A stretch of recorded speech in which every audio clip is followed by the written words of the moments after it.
Warren, you are a big advocate of index investing and of not trying to time the market. But by your having Berkshire hold such a large amount of cash and T-bills, it seems to me you don't practice what you preach. I'm thinking that a good alternative would be for you to invest most of Berkshire's excess cash in a well-diversified index fund until you find an attractive acquisition or buy back stock. As you've done that over the past 15 years, all the time keeping the $20 billion cash cushion you want. I estimate that at the end of 2018, the company's $112 billion balance in cash equivalents, and short-term investments in T-bills would have instead been worth about $155 billion. The difference between the two figures is an opportunity cost equal to more than 12% of Berkshire's current book value. What is your response to what I say? And I forgot to say, the question is from Mike Elzhar, who is with the Colony Group located in Boca Raton, Florida.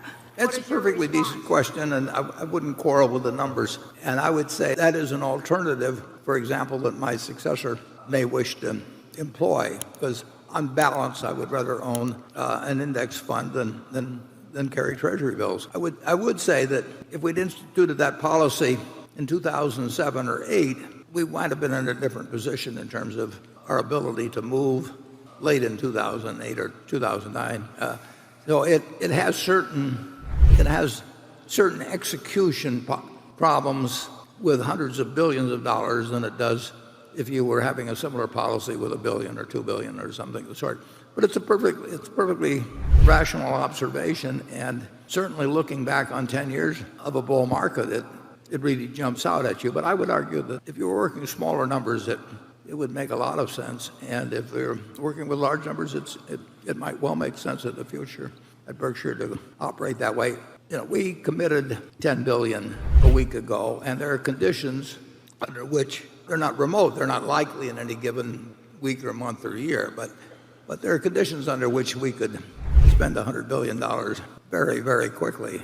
If those conditions existed, the capital very well deployed and much better than in an index fund. And we're operating on the basis that we will get chances to deploy capital. They will come in clumps in all likelihood, and they will come when other people don't want to allocate capital. Charlie, what do you think about it? Well, I plead guilty to being a little more conservative with the cash than other people, but I think that's all right.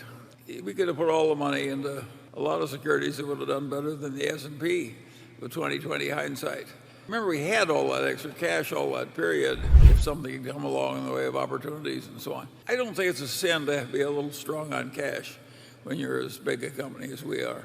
I watched Harvard use the last ounce of their cash, including all their prepaid tuition from the parents, and plunge it into the market at exactly the wrong moment and make a lot of forward commitments to private equity. And they suffered like 2 or 3 years of absolute agony. You don't want to be like Harvard. Plus timber and a whole bunch of things. What? Plus timber and we're not going to change. We do like having a lot of money to be able to operate very fast and very big. And we know we won't get those opportunities frequently.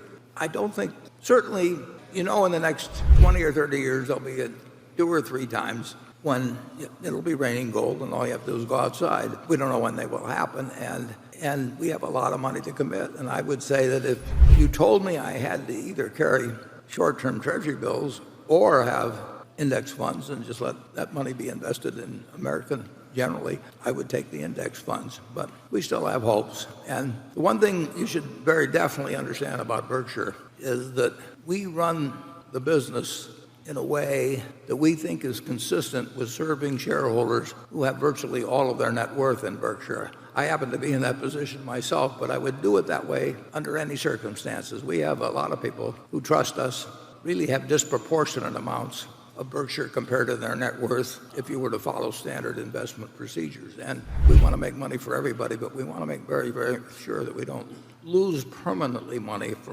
for anybody that buys our stock somewhere around intrinsic business value to begin with. We just have an aversion to having 1 million plus shareholders, maybe as many as 2 million, and having a lot of them ever really lose money if they're willing to stay with us for a while. And we know how people behave when the world generally is upset. They want to be with something. I think they want to be with something that they feel is like the Rock of Gibraltar, and we have a real disposition toward that group.